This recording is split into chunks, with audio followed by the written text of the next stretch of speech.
एक प्रश्न है कि मनुष्य और पशु में क्या अंतर है। यदि इस प्रश्न पर हम विचार करें तो हमें इसका उत्तर प्राप्त होगा कि मनुष्य के पास परिष्कृत वाणी है। वाणी के बाद प्रश्न आता है मौन का, कि जब हमें बोलने की शक्ति प्राप्त है तो फिर मौन की बात क्यों कही गई, उस शक्ति का उपयोग क्यों नहीं करना चाहिए। आज तो कहा जाता है कि जो आपके पास शक्ति हो उसका अधिक से अधिक उपयोग करो, शक्ति का गोपन नहीं करना था। तो फिर वाणी के लिए ये बात क्यों कही गई, वाणी का संयम करना क्यों कहा गया, मौन करना क्यों कहा गया।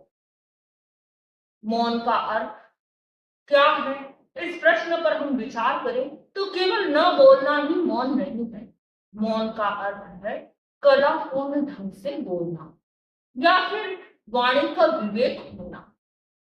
हमें ये चिंतन करना चाहिए कि हमें कब बोलना है, कैसे बोलना है। इस प्रश्न पर यदि हम विचार करें तो आचार्य श्री महाप्रज्ञ जी ने इसका समाधान दिया।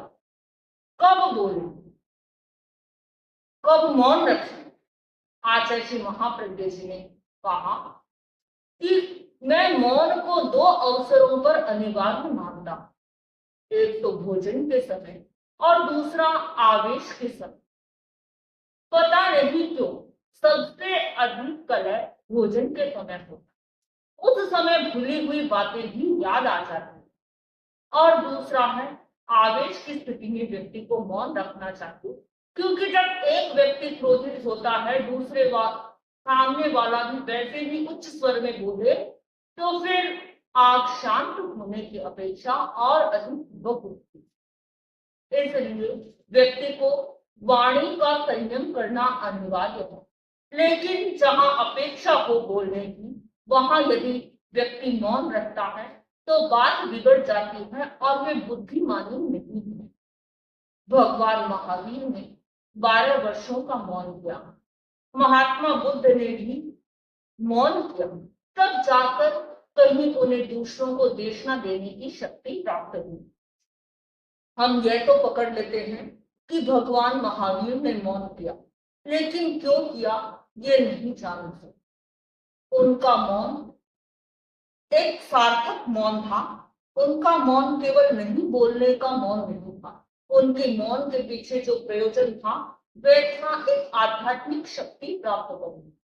तो हम भी वाणी का संयम कर भले ही भगवान महावीर जैसी नहीं, लेकिन हम भी एक ऊर्जा शक्ति प्राप्त कर सकते हैं, एक अव्यक्त शक्ति प्राप्त कर सकते हैं, जिसका संचयन निश्चित रूप से हमें अध्यात्म की भूमिका में आगे बढ़ाएगा।